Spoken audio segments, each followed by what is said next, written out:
म्हणजे आजच्या संवाद कार्यक्रमात मी डॉक्टर मयुरी कुलकर्णी कौसडीकर शब्दसुमनांनी स्वागत करते। संवाद हा कार्यक्रम आपल्या रुग्णालयामध्ये आपण गेल्या 10 वर्षांपासून राबवत आहोत। संवाद हे एक बौद्धिक आहे ज्यातून कर्मचाऱ्यांचे इथे उपस्थित असलेल्या सगळ्या स्टाफचे आपण एक सेन्सिटायझेशन करतो वेगळ्या विषयांवर। आणि संवाद हा कार्यक्रमातून यामार्फत अनेक व्यक्ती आपल्या रुग्णालयात भेट देतात आणि त्यांचे जे मार्गदर्शन आहे ते आपल्याला लाभते। तर संवाद ह्या कार्यक्रमाचे आतापर्यंत 74 एपिसोड्स झालेले आहेत आणि आजचा हा 75वा कार्यक्रम आहे आणि या नवीन वर्षातला हा पहिला संवाद आहे। त्यामुळे आपल्याला लाभलेले निलेशजी ओकसर हे तेवढेच विशेष आहेत जेवढे हे नवीन वर्ष येणारं विशेष राहणार आहे। संवाद या कार्यक्रमात आतापर्यंत आपण अनेक लेखक, संशोधक, प्रशासक, विविध संस्थेचे प्रतिनिधी यांचे मार्गदर्शन मिळवले आहे। यातील काही व्यक्ती विशेषतः अविनाश धर्माधिकारी, त्यानंतर राष्ट्रपती ग्रामविकास पुरस्कार प्राप्त भास्करराव पेरे, त्यानंतर श्रीमती राहीबाई पोपरे ज्या पद्मभूषण आहेत त्या येऊन गेलेल्या आहेत। ही यादी अशी खूप मोठी आहे आणि ते व्यक्ती पण तेवढेच मोठे होऊन गेलेले आपल्याला भेट देऊन गेले। या संवाद रूपी माळेत जसे अनेक रत्न आपण ओवत आलेलो आहोत तसंच आज आपल्यासोबत एक अजून रत्न आपण इथे उपस्थित आहे आणि त्यांची जोडणी आपण आपल्या परिवारात करणार आहोत। तर त्यांची एक छोटी ओळख आपण एका व्हिडिओ थ्रू बघूया।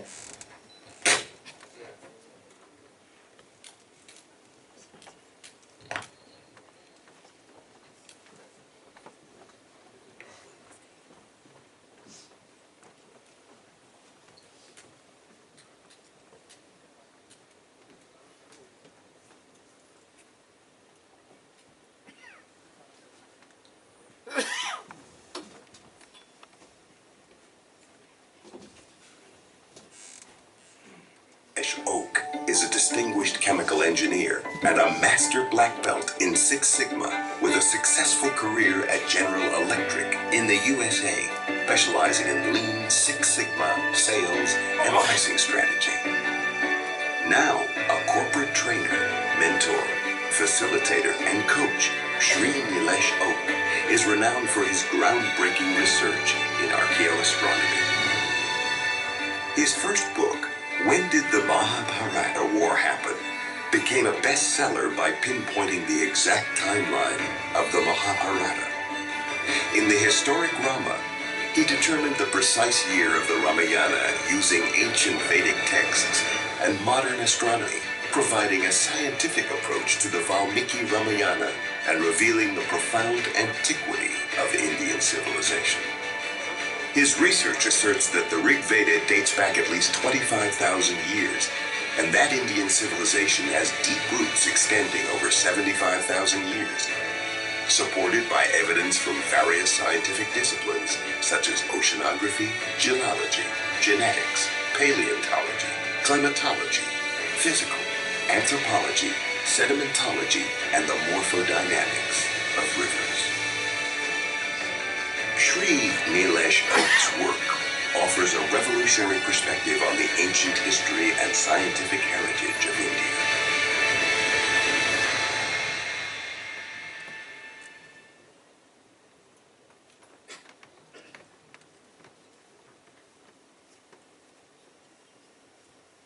डॉक्टर जो जयंत नागरीकर है उन्होंने रामायण के संदर्भ में बहुत पहले ऐसी बात कही है और वो बहुत बार दोहराते हैं कि रामायण में पुष्पक विमान आप कहते हैं उसका इंजन कहाँ है, उसका फ्यूसलेज कहाँ है, कौन से ईंधन पे वो चलता था।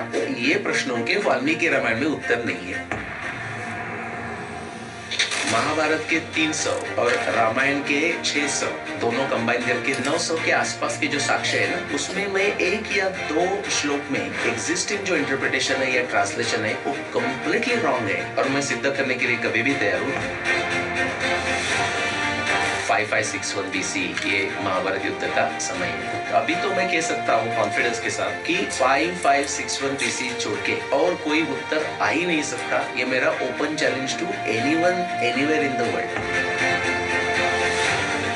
हमारे यहाँ ग्रंथ जैसे थे ऐसे यूरोप में ग्रंथ ही नहीं थे। डार्विन का सिद्धांत आने के पहले उनके लिए हिस्ट्री मीन्स क्या था? बाइबल। 150 ईयर्स वो के पहले बाइबल ही था। महाभारत युद्ध के बाद 36 ईयर्स के बाद कृष्ण भगवान की द्वारका पानी में चली गई, high level means rising sea level से। क्या ये जो पंचांग का जो प्रारंभ है, एपोक है, यही कलयुग है? ऐसे समय ऐसे तरह का भाष्य उन्होंने श्लोक में किया है पहले भास्कर में। अलेक्जेंडर का वर्णन हमारे यहाँ तो हमारे ग्रंथ में है ही नहीं, जीरो।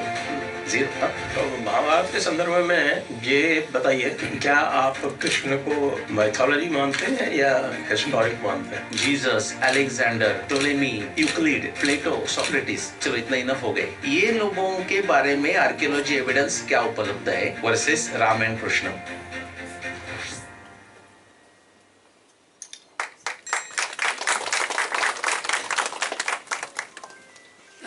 सरांचं इंट्रोडक्शन व्हिडिओतनं पाहिलं ते असं थोड्या शब्दांमध्ये मावणारं नाही आहे आणि भारतीय संस्कृतीचा इतिहास पण खूप मोठा आहे आणि त्याला एकाच अशा बांधिलकीमध्ये आपण नाही समजू शकत. पण आज सरांमार्फत आपल्याला बऱ्यापैकी इतिहास उलगडेल आणि रामायण महाभारत हे फक्त पोथ्या पुराण किंवा गोष्टींच्या पुस्तकांपुरतं मर्यादित न राहता ते आपल्या कुठेतरी व्यक्तिमत्वात आणि आपल्याला त्याच्याविषयी काहीतरी उत्सुकता निर्माण करणारं असावं, तर ते पुढे चालेल, पुढच्या पिढ्यांपर्यंत ते पोहोचेल. या विषयासाठी सर आपल्याला मार्गदर्शन करणार आहेत. निलेशजी ओक सरांची एक ओळख अशी आहे की ते प्राचीन भारतीय इतिहासकार, संशोधक व रामायण भारत भाष्यकार आहेत. ते अत्यंत मोठे लेखक, संशोधक, वक्ता, UAE ICT माजी विद्यार्थी, academically chemical engineering MS, executive MBA त्यांनी केलेलं आहे आणि त्यांनी अनेक पुस्तके लिहिलेली आहेत. इंग्रजीमधून लिहिली आहेत, ज्याचे भाषांतर पुन्हा अनेक भाषांमध्ये झालेलं आहे. प्रमुख 3 पुस्तकं आहेत. When did the Mahabharata a war happen, खूप फेमस पुस्तक आहे ज्याच्या खूप साऱ्या कॉपीज सोल्ड आउट आहेत. आणि सेकंड आहे हिस्टोरिक रामा आणि थर्ड आहे भीष्म निर्वाणा. हे 3 पुस्तकं सरांचे खूप फेमस आहेत आणि ते आपल्याला ऑनलाईन पण उपलब्ध आहेत. जर कोणाला वाचायची इच्छा असेल, नक्कीच ह्या लेक्चर नंतर ती इच्छा जागृत होईल आणि आपण थोडंसं वाचन करून सरांकडे क्वेरीज विचारू शकतो. तसंच अनेक विषयांचा त्यांचा गाढा अभ्यास आहे, जगातील संस्कृतींचा अभ्यास आहे. ते श्रोत्यांना भारतीय संस्कृतीतील अद्भुत ज्ञान, तंत्रज्ञान आणि भारतीय संस्कृतीचा पुरातनतेचे भान आणून कसं त्याविषयी जागरूकता निर्माण करता येईल याविषयी सरांचा श्रोता म्हणून विख्यात आहेत. त्यानंतर सर सध्या इन्स्टिट्यूट ऑफ ॲडव्हान्स सायन्सेस डॉर्टमाउथ आणि अमेरिका इथे अधिवक्ता प्राध्यापक म्हणून ते सध्या कार्यरत आहेत. त्यानंतर मी सरांना विनंती करते की त्यांनी समोर यावं आणि डॉक्टर महेश देशपांडे सरांना विनंती करते की त्यांनी त्यांचं स्वागत करावं शाल आणि स्मृतिचिन्ह देऊन. Doctor Mahesh Deshpande sir CEO आहेत सध्या आपल्या संस्थेचे.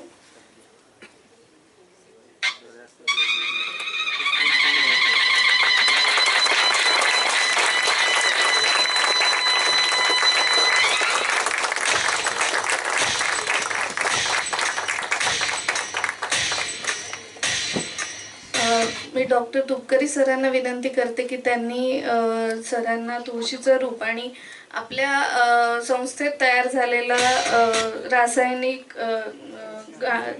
गांडूळ खत आहे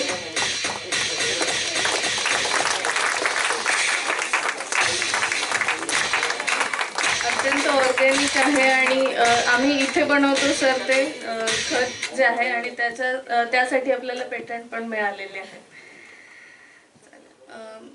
हां, अजून एक सरांना तुम्ही त्याच्याविषयी सांगू शकता. सर त्याचे मेन हे आहेत, हेड आहेत. आणि मी सुहास वैद्य सरांना विनंती करते की त्यांनी सरांना पुस्तक भेट म्हणून द्यावं.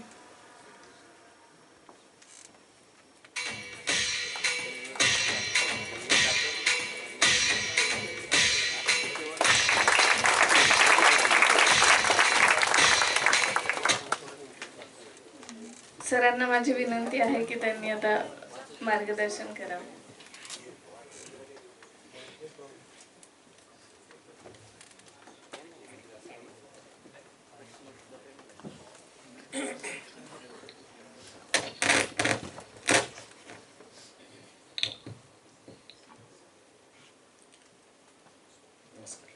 ऐकू येते सर्वांना आवाज? पॉवर पॉईंट प्रेझेंटेशन तुमच्याकडे आहे ना तिथे. सो मी नेक्स्ट म्हटलं की तुम्ही पुढे करत जा. हां, आपण पॉवर पॉईंट सुरू करूया. सगळ्यांना नमस्कार. कॉर्पोरेट नुसतं जर ऑफिस असेल तर लोक वेळ काढू शकतात, पण डॉक्टर लोक आणि हॉस्पिटलमध्ये वेळ काढणं, हा धन्यवाद, वेळ काढणं सोपं नसतं.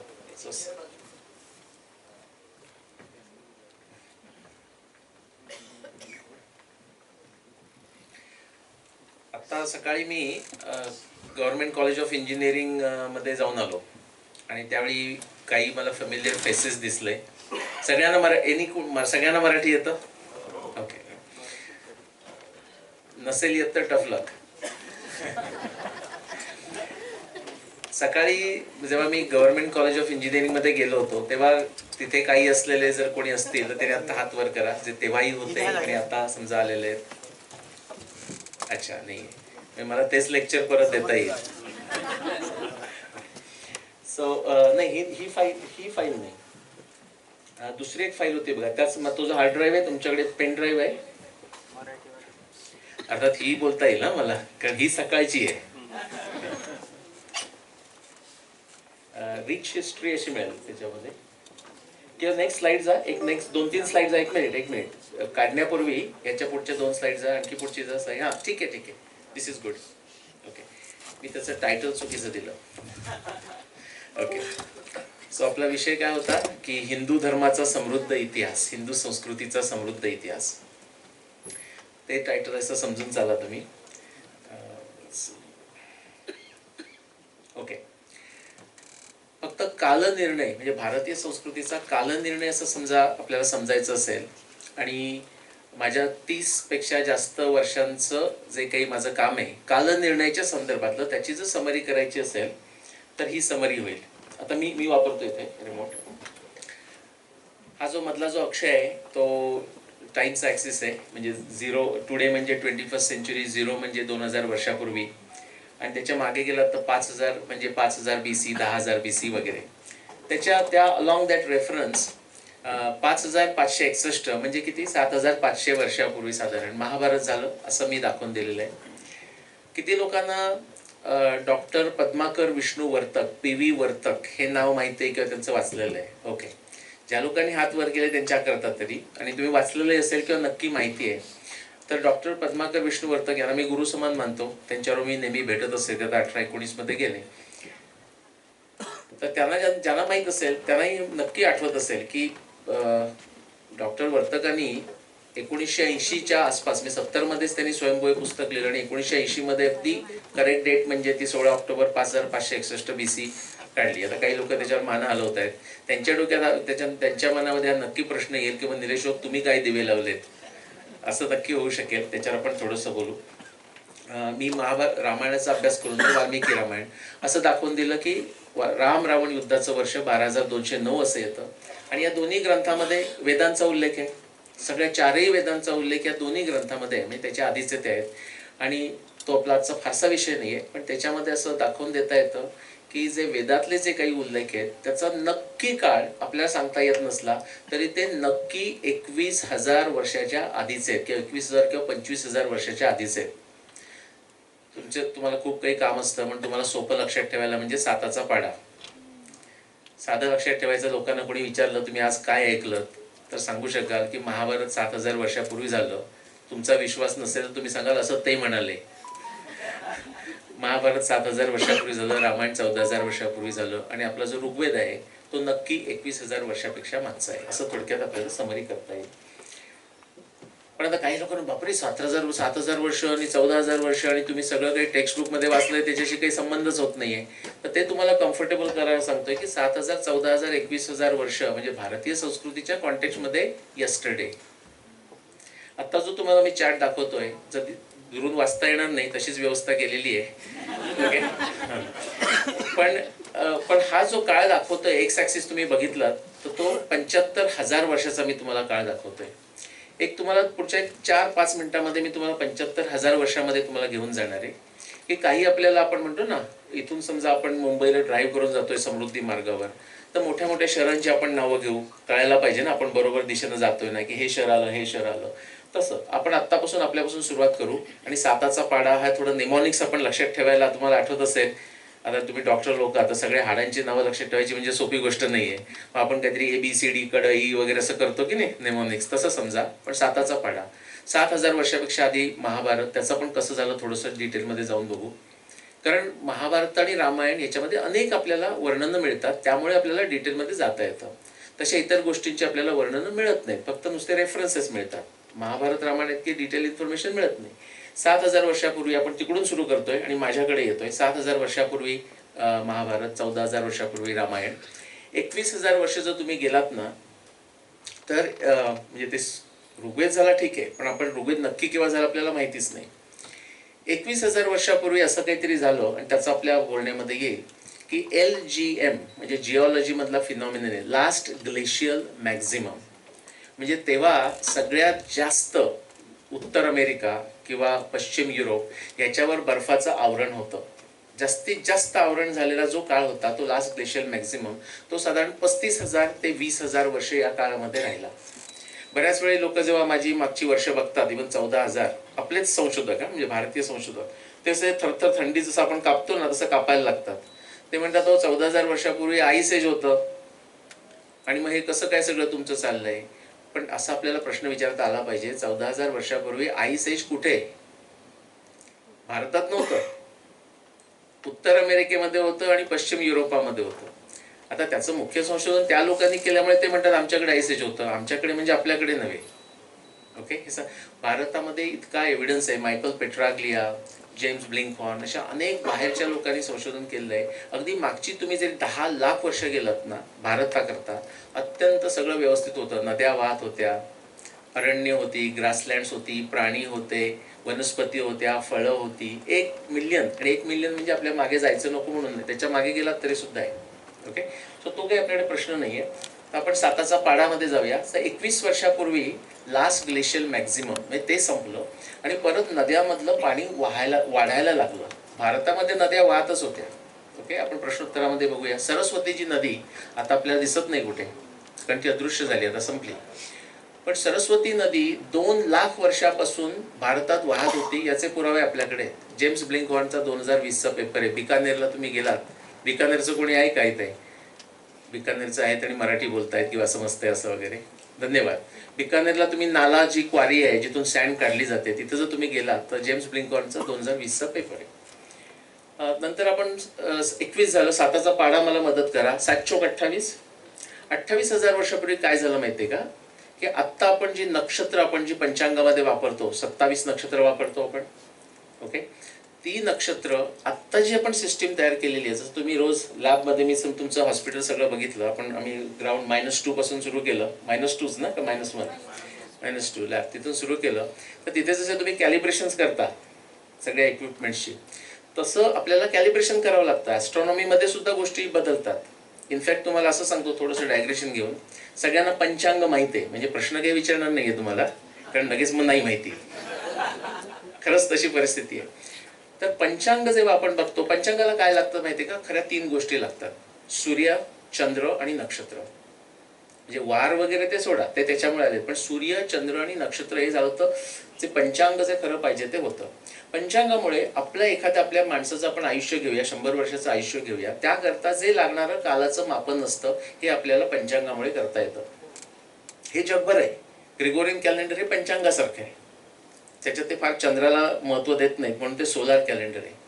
भारताचं लुनी सोलार कॅलेंडर आहे म्हणून त्याला आपण लुनी सोलार असं म्हणतो, चांद्र सूर्य पंचांग. त्याच्यामुळे आपल्या एका माणसाच्या आयुष्याकरता 100 वर्षाकरता ते काही होतं, काही बदल करायची गरज नाही. पण भारताची संस्कृती इतकी जुनी आहे, किंवा किती जुनी आहे याचं मी तुम्हाला पंचांगाच्या भाषेमध्ये सांगतो.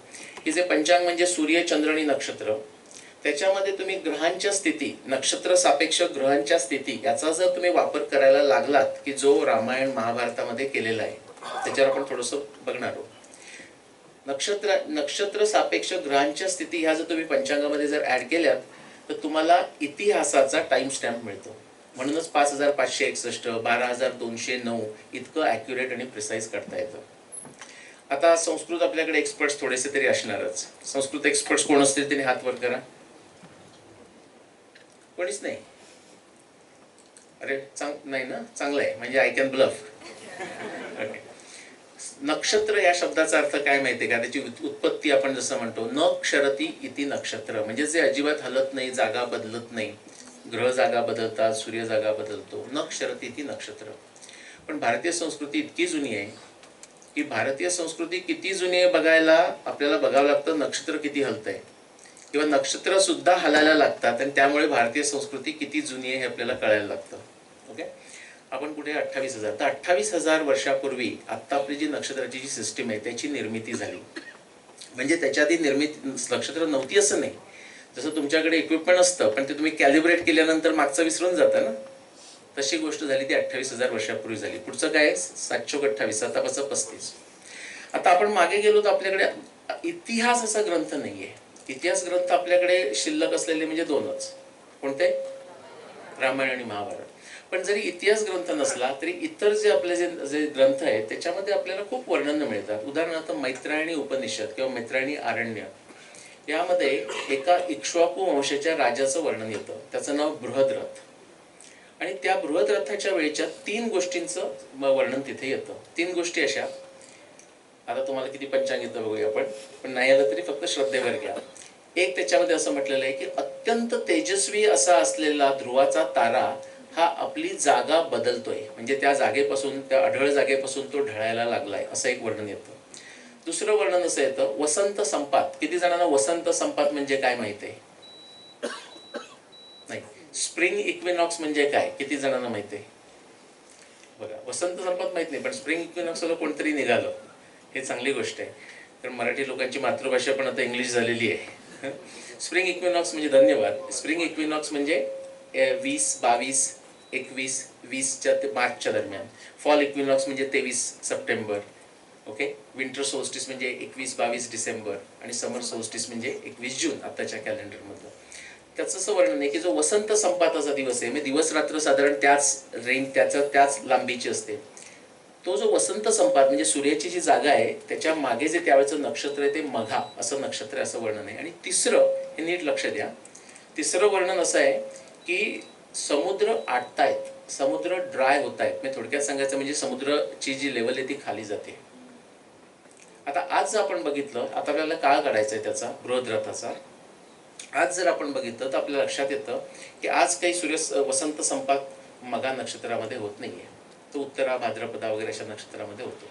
पण आपल्याला जर ॲस्ट्रॉनॉमी, खगोलशास्त्राचं 101 नॉलेज घेतलं आणि तुम्ही मागे गेला तर तुमच्या लक्षात येईल की 10,000 वर्षापूर्वी वसंत संपात मघा नक्षत्रामध्ये होता.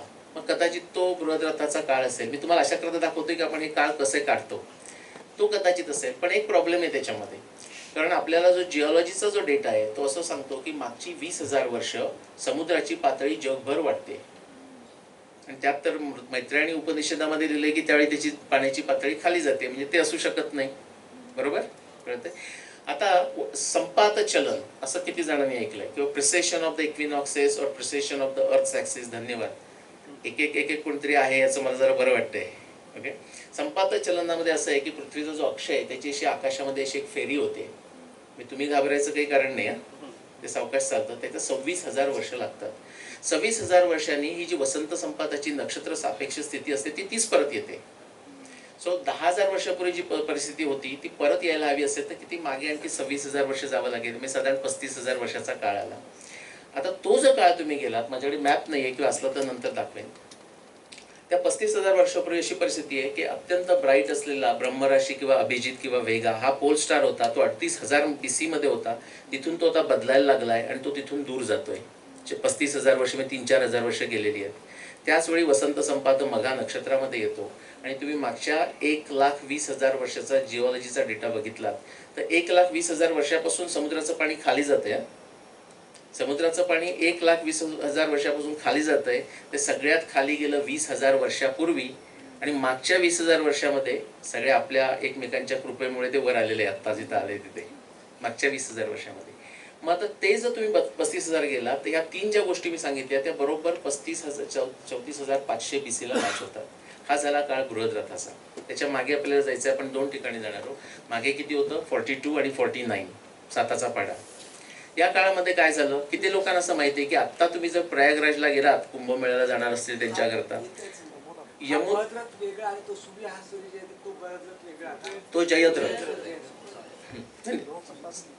आणि बृहद्रथ सुद्धा अनेक आहेत ना बाय द वे, पण हा तसाही वेगळा.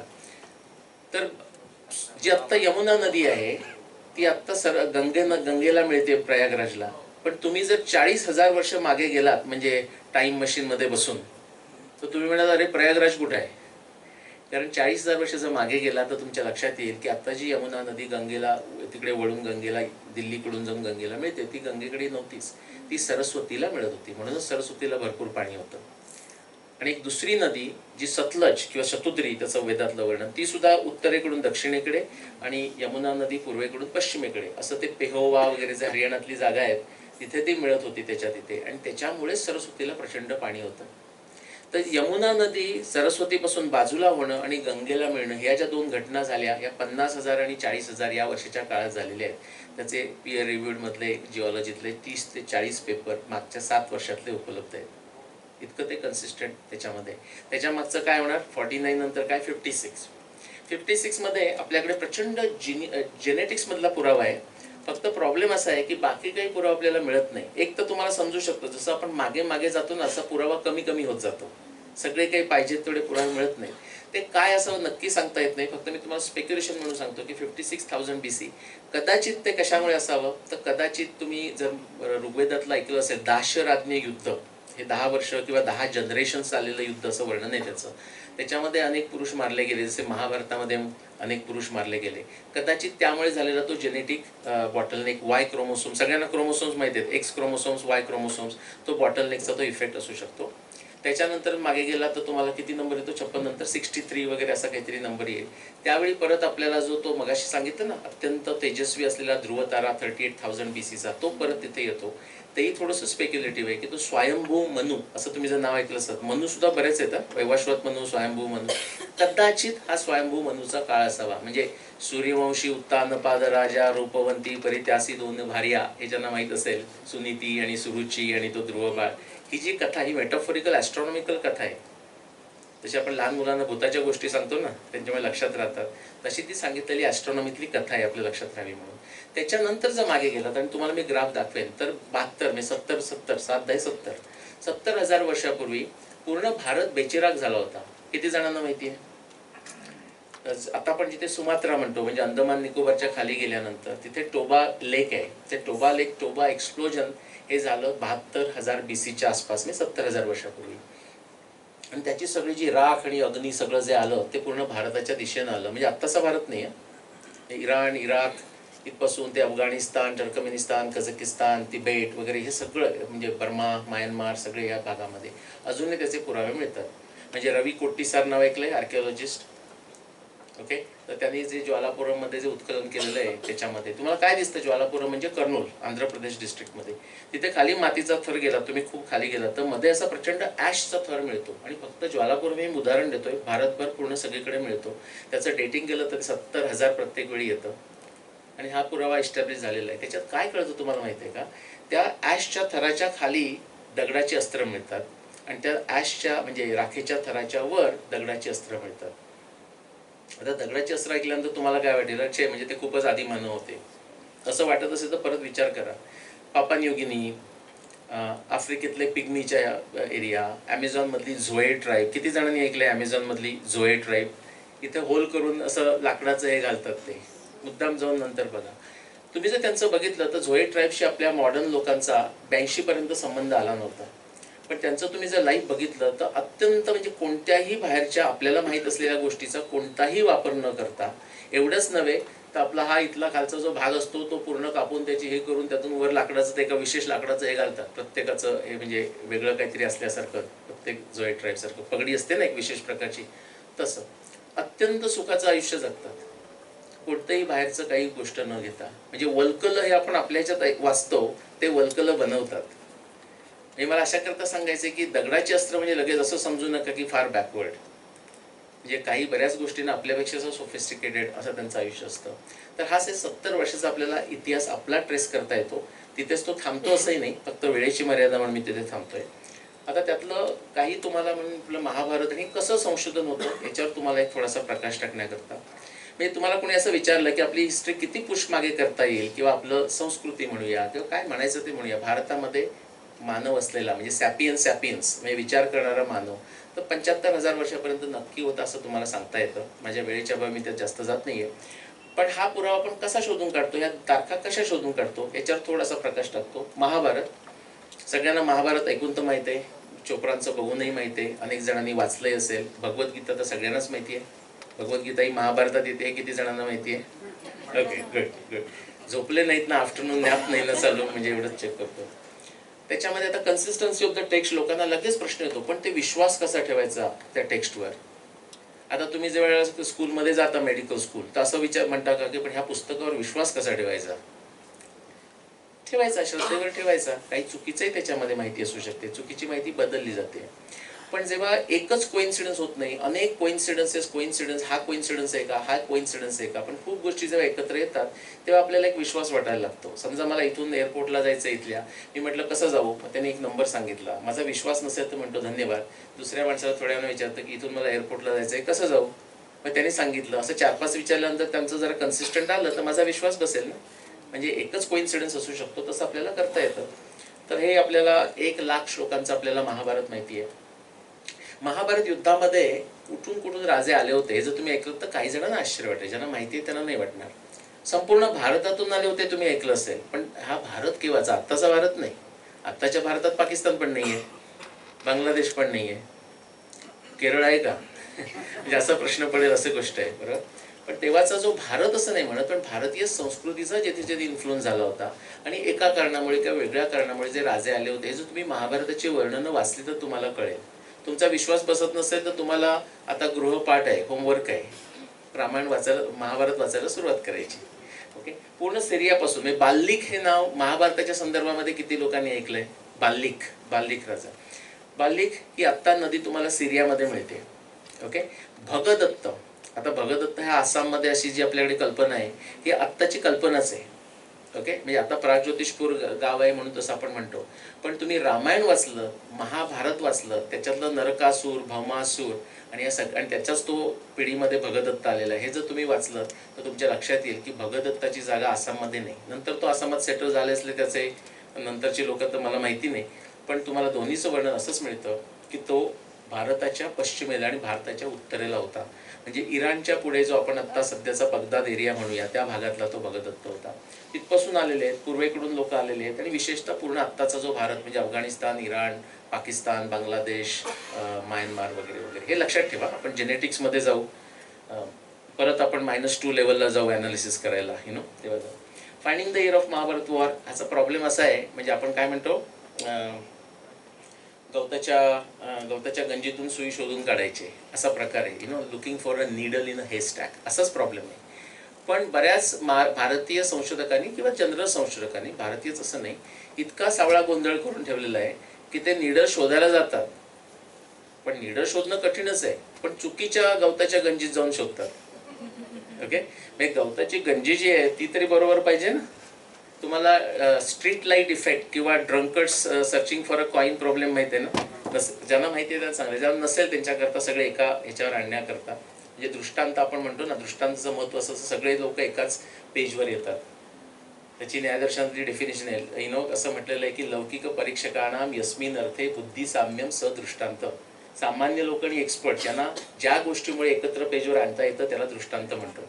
तो त्याची जी स्टोरी अशी की एक माणूस ड्रंकर्ड, तो आपलं एक नाणं हरवतो आणि त्यानंतर तो एका ब्राईट लाईटच्या खाली शोधत असतो. तर त्याला पोलीस ऑफिसर येतो आणि म्हणतो काय शोधतोयस इथे? तो म्हणला मी माझं हरवलेलं नाणं शोधतोय. तो म्हणला मिळालं का तुला? म्हणला नाही मिळालं. तो म्हणला तुझं कुठे हरवलं होतं? तो म्हणला तिकडे बागेत हरवलं होतं. मग तो म्हणतो तू इथे का शोधतोयस? तो म्हणतो इथे लाईट चांगला आहे. ओके, तशासारखी बऱ्याच संशोधकांची अवस्था झालेली आहे. मीच काही पहिला महाभारताची संशोधन करणारा माणूस नाही. ॲक्च्युली 130 पेक्षा जास्त संशोधक मागच्या 400 वर्षातले आहेत. म्हणजे निळकंठ चतुर्धर हा महाराष्ट्रीयन देशस्थ ब्राह्मण पैठणचा काशीमध्ये जाऊन त्याने एकत्र जी केली त्याचं ते काम आहे. सुरुवातीपासून त्याने काम सुरू केलेलं आहे. तर आपल्याला ती जी गवताची गंजी आहे ती पण बरोबर शोधून काढता आली पाहिजे आणि त्याच्याकरता आपल्याला क्रुशियल एव्हिडन्स पाहिजे आणि क्रुशियल एक्सपेरिमेंट करता आली पाहिजे. अशा प्रकारचा एव्हिडन्स की ज्याच्यामुळे आपल्याला सांगता येईल की या वर्षानंतर नक्की महाभारत झालं नाही, या वर्षाच्या आधी नक्की महाभारत झालं नाही, या वर्षाच्या नक्की नंतर रामायण झालेलं नाही, या वर्षाच्या नक्की आधी रामायण झालेलं नाही. आता मला काही त्यातले चेहरे दिसत आहेत पण ते त्यांची क्षमा मागून मी परत तीच एक्सपेरिमेंट करणार आहे. त्यांनी उत्तर द्यायची गरज नाही जे सकाळी कॉलेज ऑफ इंजिनिअरिंगमध्ये होते. समजा आपल्याला मी तुम्हाला प्रश्न विचारतो, ट्रू ऑर फॉल्स एवढं सोपं उत्तर द्यायचं आहे त्याचं, चालेल? ओके. लोकमान्य टिळक, महात्मा गांधी, स्वातंत्र्यवीर सावरकर तिन्ही नावं माहिती आहेत. आत्ताचं वर्ष आहे 2025. आपण 100 वर्ष मागे जाऊया. 1925 मध्ये मी आता वाक्य करतोय ते खरं का खोटं तुम्हाला सांगायचं आहे. ओके. 1925 मध्ये मी 100 वर्षापूर्वी लोकमान्य टिळक, स्वातंत्र्यवीर सावरकर, महात्मा गांधी एकत्र पुण्याला आले आणि ते 3 तास बसून स्वराज्य कसं मिळवायचं ह्याच्यावर चर्चा केली. त्यानंतर लोकमान्य टिळकांनी सगळ्यांना रोटा सुपारी वाटली आणि चहा घेऊन ते सगळे दूर गेले. हे स्टेटमेंट खरं का खोटं? खरं कोणाला वाटतंय? त्यांना अवॉर्ड मिळू शकतं. ओके. खोटं का? 21 मी म्हटलं 1925 मध्ये ते एकत्र आले होते आणि आपल्याला माहिती आहे की 1920 मध्ये लोकमान्य टिळकांचं निधन झालं. तर ही गोष्ट शक्यच नाही. म्हणजे त्या नुसते एका पुराव्यावरून आपल्याला बाकी कोणतंही माहिती करून घ्यायची गरज नाही. बरोबर? त्याच्यावर आपण सांगू शकतो. तशा प्रकारचा क्रुशियल एव्हिडन्स असतो की त्याच्यामुळे आपल्याला सांगता येतं की बाकीच्या गोष्टी शक्य नाही. तशा प्रकारचा एव्हिडन्स आपण महाभारतातला बघणार आहोत. तुम्ही सगळे मेडिकलचे लोक आहात किंवा विज्ञानाचे स्टुडंट्स आहात. हे तुम्ही कधी पाहिले की नाही माहीत नाही. जर पाहिलं नसेल, म्हणजे हे एक्झॅक्टली चित्र नाही म्हणत आहे पण हे तुम्हाला माहीत नसेल तर मला खूपच भीती वाटेल तुमच्याबद्दल.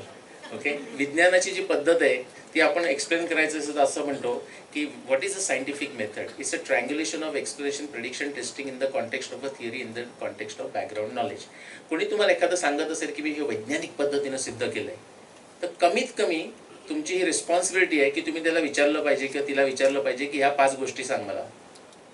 तू नक्की प्रॉब्लेम काय सोडवतोयस किंवा सोडवतेस, तुझी थिअरी काय, हायपोथेसिस काय, तुझा पुरावा काय, तो तू ऑब्जेक्टिव्ह टेस्टिंग म्हणजे इंद्रिय प्रामाण्यानं त्याची परीक्षा कशी घेतलीस आणि त्याच्यावरून कन्क्लुजन कसं काढलंस आणि हे सगळं करताना कोणत्या गोष्टी तू गृहीत धरल्यास, ह्या त्या 5 गोष्टी आहेत. आता हे मॉडर्न सायन्स, हे सर कार्ल पॉपरची डेफिनेशन आहे, म्हणजे best philosopher of science, London school of economics वगैरे वगैरे. पण आता त्याच्या हजारो वर्ष आधी आपले भारतीय जे दर्शनशास्त्र आपण म्हणतो, 6 दर्शनशास्त्र मुख्य घेऊया, त्याच्यामधले समजा भगवान पतंजली तुम्ही घेतलेत, योगशास्त्र, योगदर्शन, तर त्यांनी डेफिनेशन काय दिले? किती जणांना पतंजली योगसूत्राचा अभ्यास चालू आहे वगैरे वगैरे माहिती आहे? माहिती आहे. ओके. तर त्यातला जो पहिला समाधीपाद तुम्ही गेलात, नंबर 6 सूत्र आहेत त्याच्यामध्ये, फॉर्म्युला आहेत मॅथमॅटिकल फॉर्म्युलासारखं. ते काय म्हणतात? प्रत्यक्ष, अनुमान, आगम, प्रमाणाने. दिसत आहेत 3 शब्द तिथे. ओके. तुम्ही म्हणलात नाही मला पतंजलीमध्ये योगा डोळे बंद करून बसायचं नाही, असं वाटलं तर तुम्ही गौतम ऋषींकडे जाऊ शकता, न्यायदर्शनात विचारू शकता. ते म्हणतात प्रत्यक्ष, अनुमाना, उपमान, शब्द, प्रमाणाने. दिसत आहेत 4 शब्द, मधला ट्रायंगल. सगळं तेच सांगतायत, थोडंसं वेगळ्या भाषेमध्ये सांगतायत. तर हे हजारो वर्षापासून त्यांनी लिहून ठेवलेलं आहे. तर आपल्याला हे 4 प्रश्न विचारावे लागतात. हे 5 गोष्टी दाखवल्या ना, त्याचं न्यायदर्शनामध्ये असं सिंपल एक सूत्र आहे, पंचावय अवयवः. अशा 5 गोष्टी दाखवा, म्हणजे मराठीत सांगायचं तर बाप दाखव नाही तर श्राद्ध कर. ह्या 5 गोष्टी दाखवता येत नसतील तर आम्ही तुमचं म्हणणं मान्य करणार नाही. दाखवल्यानंतरही मान्य करू असं नाही आहे, पण कमीत कमी हे दाखवलं पाहिजे. ठीक आहे. असा किती जणांना अनुभव आहे आतापर्यंत आयुष्यामध्ये? ओके. पण असं होतं, म्हणजे इंटेलेक्च्युअल फील्डमध्ये तुम्हाला असं होतं, वेअर एव्हर यू स्टंबल, प्रत्यक्ष तुम्ही जर ठेच लागली तर तिथे धनाचा साठा मिळेल असं नाही. पण तुम्ही इंटेलेक्च्युअल फील्डमध्ये करताना जर एखादा कठीण प्रॉब्लेम तुमच्या समोर आला तर आणि तुम्हाला जर सोडवायची जिद्द असेल तर तुम्ही विश्वास धरून चाला की तो प्रॉब्लेम जरी सुटला नाही तरी अनेक तुम्ही इतर प्रॉब्लेम सोडवाल, असा तुमचा अनुभव असेल. रिसर्च लोकांचा असा अनुभव असतो. Wherever you stumble there lies your treasure. माझं जे स्टंबल होतं ते 1994 मध्ये झालं. माझं मास्टर संपत होतं कॅनडामध्ये. हे 5561 वर्ष. तुम्ही हल्ली नेटफ्लिक्स वगैरे प्राईममध्ये सिरियल बघता ना, म्हणजे डिटेक्टिव्ह सिरीज वगैरे. पूर्वी कसं असायचं, खामोश मूवी बघितलेला आहे खूप जुन्या लोकांनी, म्हणजे त्याच्यामध्ये बरेच ॲक्टर्स होते. ते आपल्याला शेवटपर्यंत कळत नाही की कोण खुनी आहे. हल्ली तसलं नाही करत. हल्ली डोक्याला कोणाला विचार करायचा नसतो. आधीच कुणी मर्डर केलाय ते दाखवतात, बरोबर, आणि नंतर सिरियलमध्ये त्या डिटेक्टिव्हने तो कसा शोधून काढला असं दाखवताय. तसं मी तुम्हाला 5561 आधीच सांगून टाकलंय. आता आपण ते कसं शोधून काढलं हे तुम्हाला दाखवतोय. तर मी जेव्हा 94 मध्ये महाभारताचं असं सहज क्युरिओसिटी म्हणून पुस्तक घेतलं भीष्मनिर्वाणाचं, तर युद्धाच्या एक दिवशीच्या आधी व्यासदेव अनेक काही वर्णनं सांगतायत. म्हणजे आपण जसं आत्ता बघतोय, आता घड्याळामध्ये 443 झाले असं मी जसं म्हणतो, तशा प्रकारची त्या आकाशातली वर्णनं बघतायत त्यावेळची. आणि त्याच्यातला एक जो पुरावा आहे तो असा आहे, अरुंधती ही वसिष्ठाच्या पुढे चालते. म्हणजे अरुंधती ही स्त्री वसिष्ठ आहे, पुरुषाच्या पुढे चालत नाहीये. आकाशातले जे सप्तर्षीचे जे तारे आहेत, 4 तारे, त्याच्यानंतर 3 तारे, त्यातला मधला तारा वसिष्ठ, त्याच्या शेजारचा तारा अरुंधती. आज जर तुम्ही बघितलात तर वसिष्ठ पुढे जातो, अरुंधती मागे जाते. 1000 वर्ष मागे गेला, 2, 3, 4, 5, 6000 वर्ष मागे गेला, तरी सुद्धा वसिष्ठ पुढे, अरुंधती मागे. व्यास सांगतायत महाभारत युद्धाच्या वेळी अरुंधती पुढे आहे, वसिष्ठ मागे. आणि सगळी लोक म्हणत this is impossible to happen, this is impossible astronomically speaking. मी म्हटलं व्यास कशाला, काही काम नाही करते ना, कशाला खोटं बोलतील. समजा व्यास म्हणतात ते खरं आहे, तर असं शक्य आहे का? 1994 मध्ये मी सुरू केलं. मला वाटतं 2 आठवड्यामध्ये इंजिनियर्स लोकांना, मेडिकलचं माहित नाही, इंजिनियर लोकांना वाटतं सगळे 2-3 दिवसामध्ये प्रॉब्लेम सॉल्व्ह होतील. ओके, माझ्याकडे 15 दिवस होते. 15 दिवसात नाही झाला, 15 वर्ष लागली. ओके, एकच श्लोकावर, या चैषा विसुता राजस्त्रैलोक्ये साधू संमता अरुंधती तयापेश वसिष्ठ पृष्ठता कृत. हे सोडवायला मला 1994 ते 2009 लागले. पण त्या काळामध्ये जे आउटकम आलं ते तुम्हाला सांगतो. त्याच्यामध्ये एवढं दाखवलं गेलं, जसं आपण लोकमान्य टिळकांबद्दल बोललो तसं सांगता येतं की महाभारत युद्ध हे 4508 नंतर कधी झालेलं नाही. महाभारत युद्ध हे 11000 BCच्या आधी कधी झालेलं नाही. किती लोकांचा विश्वास बसतो याच्यावर? कोणीच हातवर करत नाही. असंच त्यावेळी लोकांची परिस्थिती झाली. 10 वर्षानंतर सिद्धार्थ छाबरा नावाचा माणूस आहे, मिशिगनला असतो, भारतीयच माणूस. तो म्हणाला, तुमच्यासारखंच त्याची अवस्था की हे खरं आहे का खोटं आहे माहीत नाही. तो म्हणला आपण सिद्ध करून बघूया, ते ट्राय करून बघूया. त्याने तो परत लेटेस्ट डेटा घेतला आणि त्याने दाखवलं की हो तसंच आहे, निलेश म्हणतोय ते बरोबर आहे, फक्त त्याचा जो टायमिंग नवीन डेटा होता तो आणखी आकुंचित झाला. हे चांगलं झालं का वाईट झालं? चांगलं झालं, कारण आता महाभारताचं युद्ध शोधणं सोपं झालं ना, आणखी कमी 1000 वर्ष कमी झाली. आता हा कोइन्सिडन्स असू शकतो, राईट? हे थोडंसं फास्ट स्पीड करता मी टायमा करता पुढे जातो. हा कोइन्सिडन्स असू शकतो ना, की एक आपला 1,00,000 श्लोकामध्ये एक श्लोक मिळाला, कर्मधर्म संयोगाने तसं काहीतरी दिलं असेल. म्हणून म्हटलं आणखी काही आपल्याला पुरावा मिळतो का? तर भीष्मनिर्वाणाचा जो 100 पेक्षा वेगवेगळ्या ॲस्ट्रॉनॉमी आणि क्रोनॉलॉजी साक्ष असलेला जो पुरावा आहे, त्याच्यामुळे सुद्धा आपल्याला असं दाखवता येतं की हे अरुंधतीचं टाईमलाईन, याच्यातच महाभारत झालं. भीष्मनिर्वाणाचा पुरावा घेतला तर तुम्हाला हा टाईमलाईन मिळतो. त्याला तुम्ही आणखी रिफाईन केलं, तुम्ही करता ना टेस्टमध्ये, परत एक टेस्ट रन करून बघू, काही पॅरामीटर बदलून बघू, दुसरं मशीन बघू, असं केलं तरी सुद्धा काही हलत नाही ते जास्त. आणि तुम्हाला असा एक 1500 वर्षाचा पिरियड मिळतो की त्याच काळामध्ये तुम्हाला महाभारताचं युद्ध शोधायचं. आता महाभारताचं एक्झॅक्ट वर्ष कसं काढायचं? किती जणांनी जिक्सॉ पझल खेळलेले आहेत आणि क्रॉसवर्ड शब्दकोडी, ते जसं सोडवताना आपण डोकं चालवतो की नाही, आडवा उभा किती अक्षरं पाहिजे त्याच्यामध्ये, तसं जो तुम्ही महाभारताचे जे ग्रहांचे रेफरन्सेस आहेत, 50च्या आसपास ग्रहांचे रेफरन्सेस आहेत, ते तुम्ही सगळे घेतलेत किंवा एकेका ग्रहाचे जर घेतलेत आणि एकत्र करत गेलात तर एकच वर्ष येतं, ते 5561. वेळेच्या अभावी फास्ट जातोय. आता हे जे फक्त स्लाइड आहे ना, आणि ह्याचे जे 50 रेफरन्सेस आहेत, त्याच्यावर तुम्हाला जर इच्छा असेल तर आत्ता सुरू केलं, आज काय वार आहे? गुरुवार आहे, तर पुढचा बुधवारी येईल. ओके, पण त्याच्यात तुम्ही व्हिडिओ बघू शकता. त्यांनी आत्ता सांगितलं पुस्तकांचं, सांगितलं तुम्ही पुस्तकांचा फायदा होतो, माझ्या व्हिडिओचा फायदा होतो. दोन तऱ्हेनं होतो फायदा. तुम्ही वाचायला लागलात की तुमचं ज्ञान प्रचंड वाढणार. पण समजा ते झालं नाही तरी दुःख वाटून घ्यायचं कारण नाही, छान झोप लागते. ओके, दोनातली एक गोष्ट नक्की होणार. ते पुरावा कसा दिसतो फक्त तुमचं चित्र बघा. हे शनीचे पुरावे, हे ज्युपिटरचे पुरावे, हे मार्सचे पुरावे, हे व्हीनसचे पुरावे, हे असे पुरावे तुम्हाला दिसतात आणि त्याच्या पण तुम्हाला करता येतं. रामायणाचं अगदी तसंच आहे. त्या डिटेलमध्ये मी जात नाही, तुम्ही बघू शकता की तसे मुख्य आधी जागा काढायची, त्यानंतर परत पिन शोधायला जायचं. त्यानंतर काय होतं, आता आपण याच्यात थोडासा वेळ घेऊया की एक तुम्ही प्रॉब्लेम सोडवलात. इंग्लिशमध्ये आपण म्हणतो ना, नो गुड वर्क गोज अनपनिश्ड. तसं एक प्रॉब्लेम सोडवला तर आपण म्हणतो चला हुश, महाभारताचं वर्ष मिळालं, संपला विषय. असं होत नाही.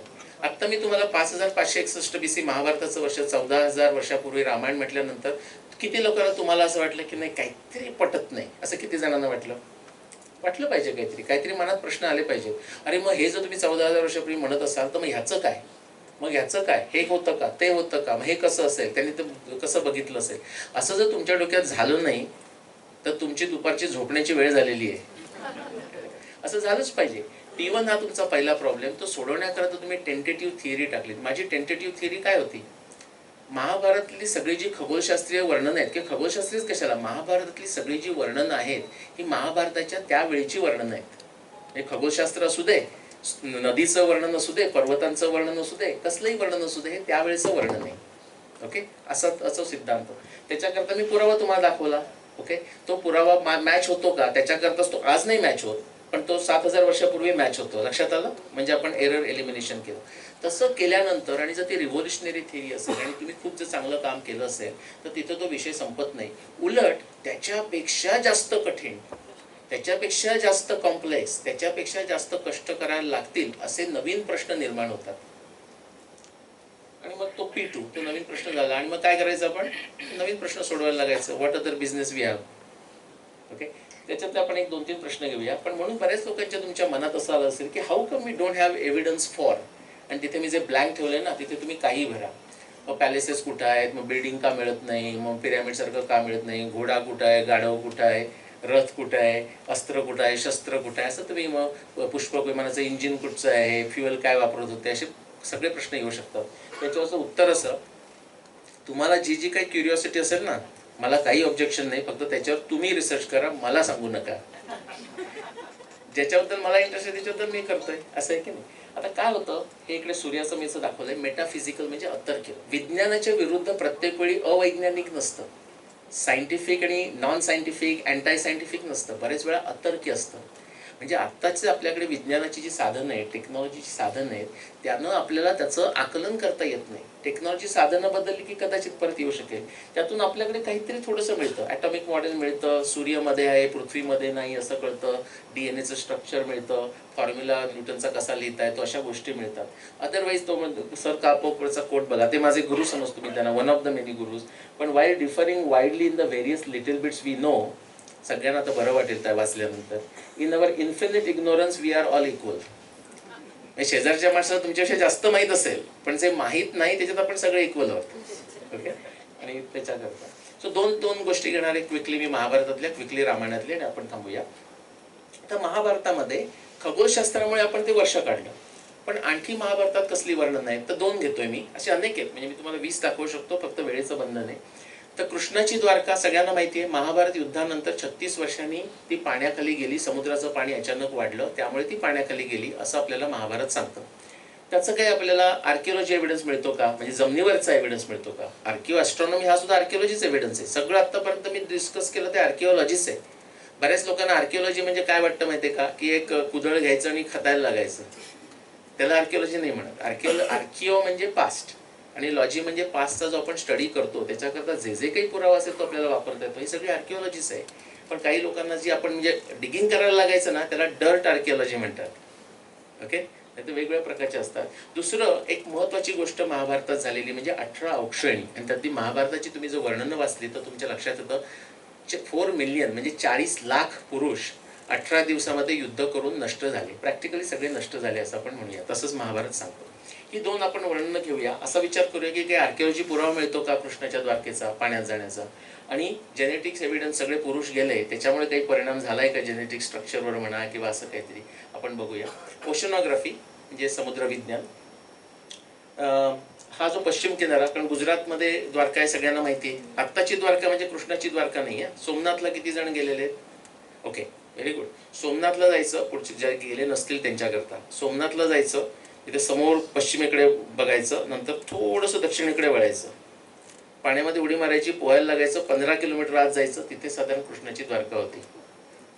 ओके, म्हणजे सगळे जे आपल्याला पुरावे मिळतात त्याप्रमाणे.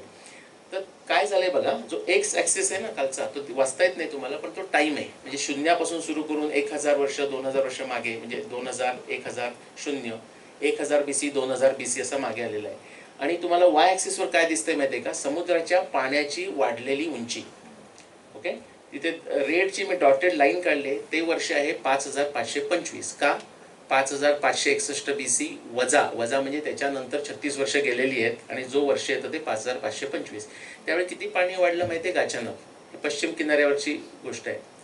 अचानक त्या बरोबर 6 मिलियनच्या मध्ये 15 मीटर्स म्हणजे ऑलमोस्ट 50 फूट पाणी वाढलं. मूळची मुंबईची कोण कोण लोक आहेत तिथे? आत्ता मुंबईला परवडणार नाही 50 फूट पाणी वाढलं तर. असं सडनली 50 फूट पाणी वाढलं. आणि द्वारका हे बेट होतं, द्वारकेला जायला ब्रिजेस होते. त्याच्यानंतर पुढच्या 300-400 वर्षामध्ये आणखी 8 मीटर वाढलं, टोटल ऑफ 23 मीटर वाढलं. आता परत तुम्ही म्हणाल हा कोइन्सिडन्स आहे का? तर तुम्ही जगभर जा, बरोबर 5525 BC मध्ये, हे सुद्धा मी स्लाइड घेऊन बुधवारपर्यंत बोलू शकेन तुम्हाला प्रत्येक डेटा पॉईंट सांगून.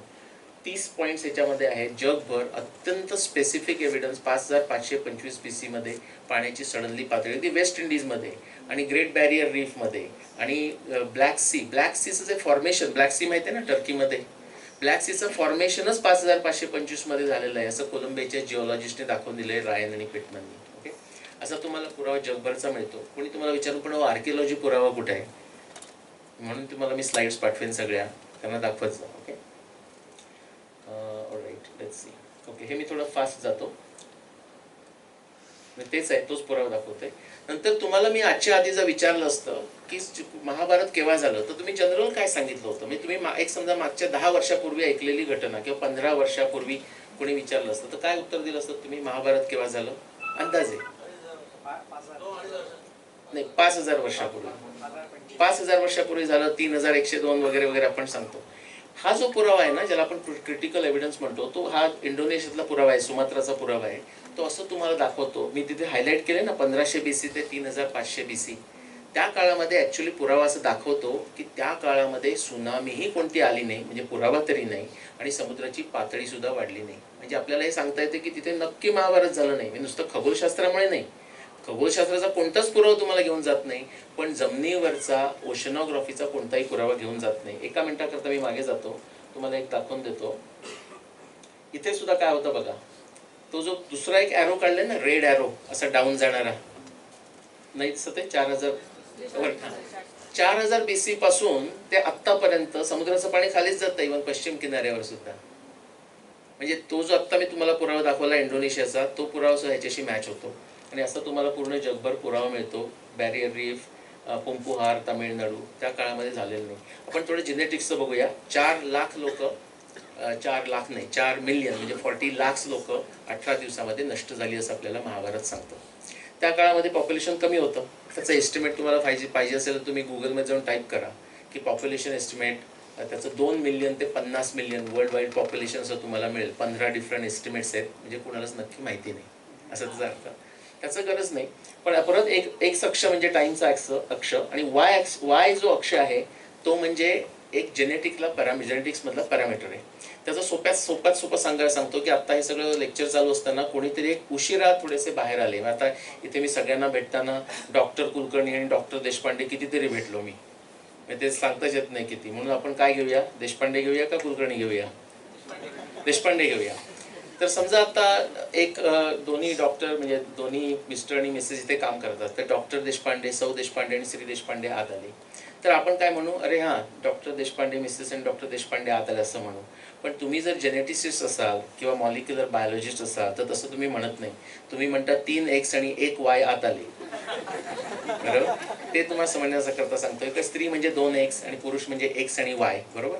तर जेव्हा काही विशेष काही घडत नसतं ना जगामध्ये, जनरल लग्न होत आहेत, मुलं होत आहेत, असं जेव्हा असतं तेव्हा जो तो रेशो आहे ना, म्हणजे विविधता, एक्स मधली विविधता आणि वाय मधली विविधता, याचा ज्याला आपण नॉईज म्हणतो, तो कसा असणार? 3:1. बरोबर. जनरल 3 X आणि 1 Y. तोच तुम्ही बघा 1,50,000 वर्षापासून ते तुम्ही अगदी 30,000 वर्षापर्यंत गेलात तिकडे, मधले 2-4 पीक सोडलेत, तर जनरल ॲव्हरेज काढलं तर 3 येईल की नाही? 3 to 4 येईल. सगळ्यांना पटतंय? ओके.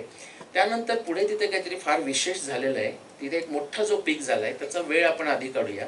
त्याचा जर टायमिंग काढला तसं खाली व्हर्टिकल लाईन काढली तर त्याचं उत्तर येतं 7,500 वर्षापूर्वी. आता थोडंसं तुमच्या डोक्यात काहीतरी येत असेल. 7,500 वर्षापूर्वी. आणखी काय दिसतंय तुम्हाला? हा जो वाय ॲक्सिस आहे तो तुम्हाला सांगतो. तो काय केलाय माहितीये का? स्त्रियांच्या क्रोमोसोम्स मधली विविधता म्हणजे एक्स क्रोमोसोम्स मधली विविधता, त्याचा डिवायडेड बाय म्हणजे रेशो घेतलाय, डिवायडेड बाय वाय क्रोमोसोम्सची विविधता. एवढ्या सगळ्यांना कळतंय? तर तो रेशो नेहमी 3:1 असणार.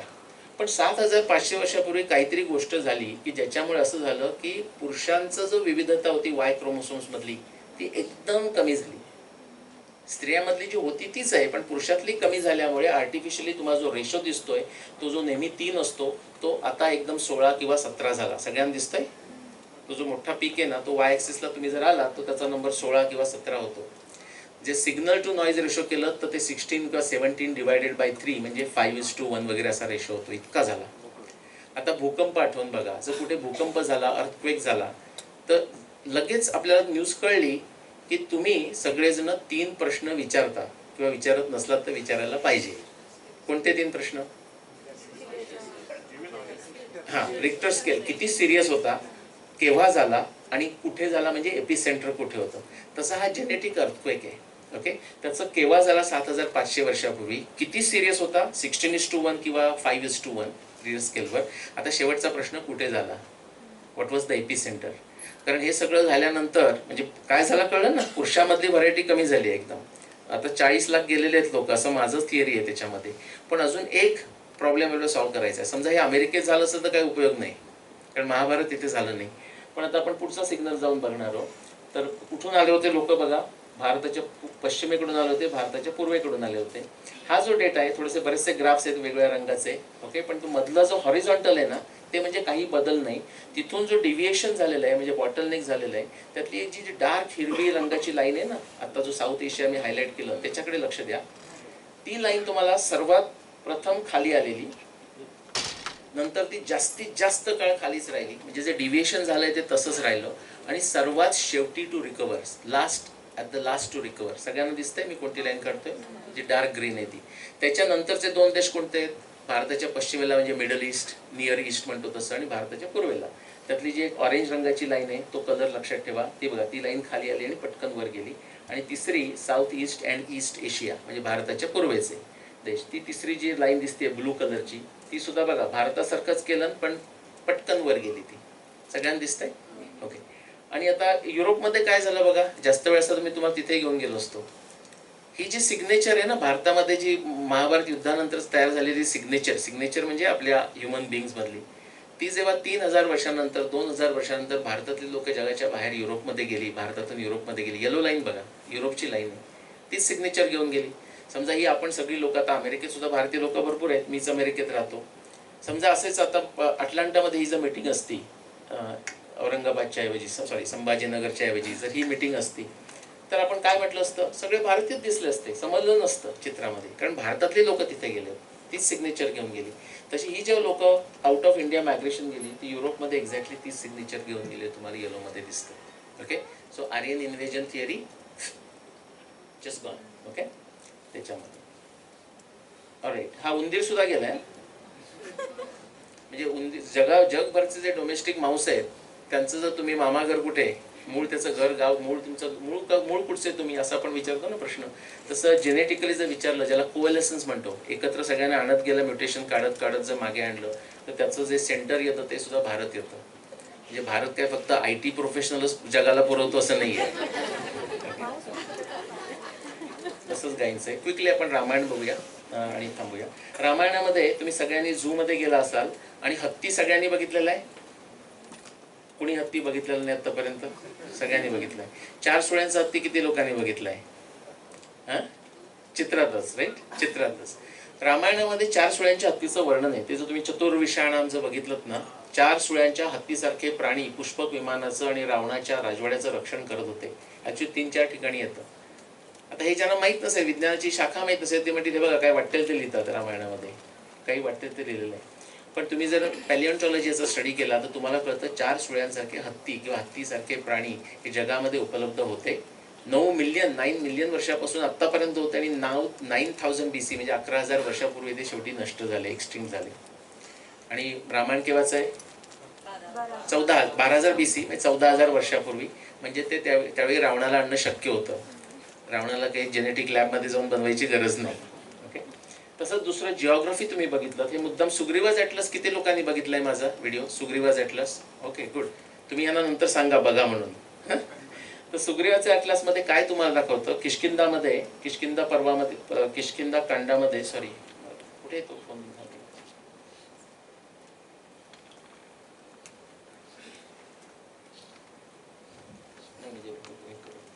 तुमचा मॅजिक टच पाहिजे त्याला.